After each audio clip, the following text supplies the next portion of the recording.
E agora é hora da gente falar de um assunto muito sério, que trata-se da diferença entre declarações e de instruções. Uma declaração é quando a gente está fazendo alguma definição, né, alguma instrução que começa por meio de um token, como por exemplo, function alguma coisa. E é esse momento em que a nossa engine vai conseguir fazer o hoisting, né, na hora de um code generator tratar com aquilo ali e alocar na memória, ele vai fazer um hoisting daquilo ali porque ele identificou, existem instruções que iniciam com tokens e por isso ele faz um tratamento especial, como era o caso do var também que a gente viu no episódio anterior. Já uma instrução é o que acontece linha a linha, conforme ele vai executando tudo aquilo que a gente colocou lá. E assim ele consegue inclusive fazer um fluxo, né, de onde a nossa lógica está indo, como o caso de ifs ou chamadas de outras funções. E é hora da gente ir para a parte mais prática também. Eu tenho aqui no meu console então uma função chamada getNum, que ela nos retorna um número, né? Nesse caso aqui o número 1. Assim que a gente executar esse código, o que vai acontecer é que a nossa engine vai interpretar aquilo ali, vai içar e ela já estaria alocada na memória, né? Isso é uma declaração, nós estamos fazendo a declaração de uma função chamada getNum.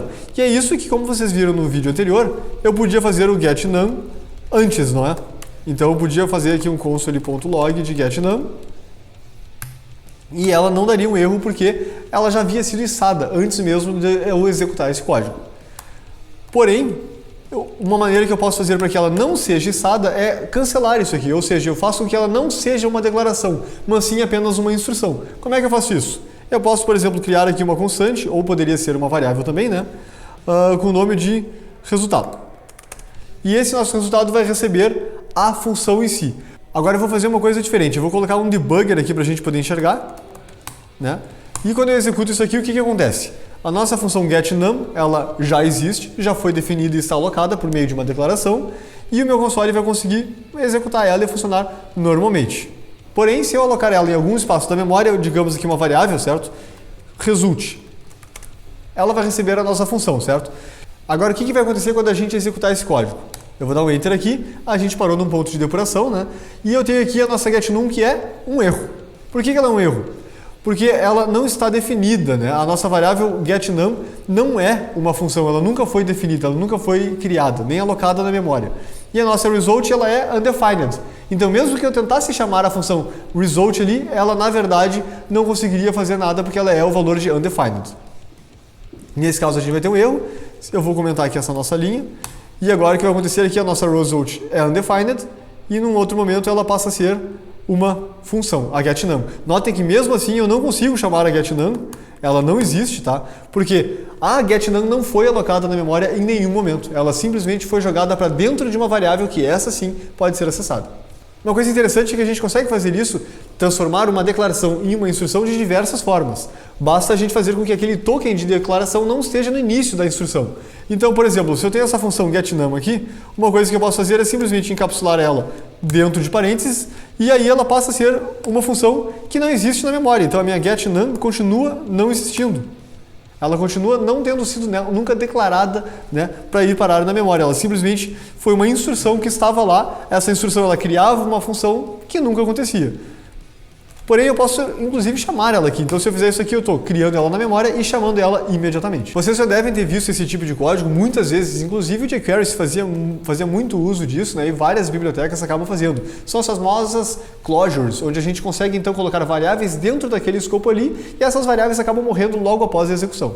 E mais um fato curioso também, como eu disse, a gente pode utilizar várias formas diferentes de transformar aquela função em algo que é, na verdade, uma instrução. Então, por exemplo, eu poderia simplesmente colocar um menos aqui na frente e executar ela no final. O que vai acontecer é, uma função que retorna 1, negada, acaba sendo menos 1.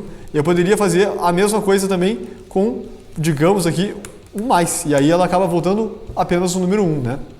A gente pode fazer isso de diversas formas, como, por exemplo, o meu nome mais a função vai retornar o Felipe 1, porque ele vai transformar ela em uma string. Tudo que eu preciso fazer é, na verdade, transformar a nossa função numa forma que ela não seja uma declaração, assim, apenas uma instrução.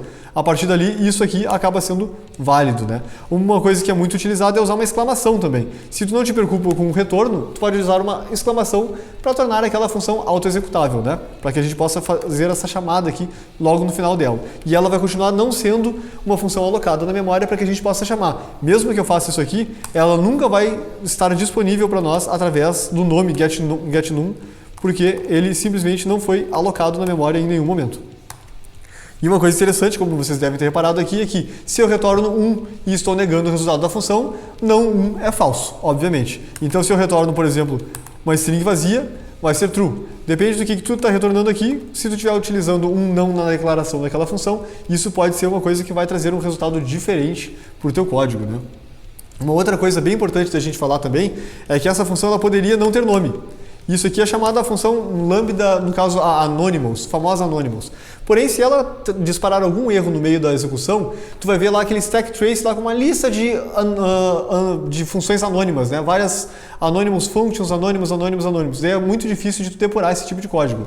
Então o que a gente aconselha é, use sim um nome para a tua função, né? E assim tu vai conseguir enxergar e entender melhor o teu código, ver onde é que está aquele erro, mesmo que aquele nome, na verdade, nunca tenha sido alocado para aquela função em nenhum momento.